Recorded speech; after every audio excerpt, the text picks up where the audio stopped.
আরে আমি আল্লাহ না তোরে এত নিয়ামত দিয়া সুন্দর করে বানাইলাম।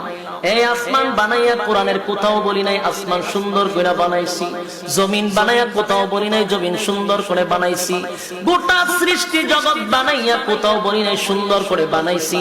কিন্তু মানুষ রে, তুই 3.5 হাত তোরে বানাইয়া কোরআনে একটা নয় দুইটা নয় 4টা কসম করে বলছি তোরে সুন্দর করে বানাইছি। একটা দুইটা না 4টা কসম করে আল্লাহ বলছে মানুষ তোরে সুন্দর করে আমি আল্লাহ বানাইছি। তিন ফলের কসম, জাইতুন ফলের কসম, সিনাই পর্বতের কসম, ওয়াহাযাল বালাদিল আমিন পবিত্র মক্কা নগরীর কসম। 4টা কসম করে আল্লাহ বলেন লাকাদ খালাকনাল ইনসানা ফি আহসানি তাকওয়িম।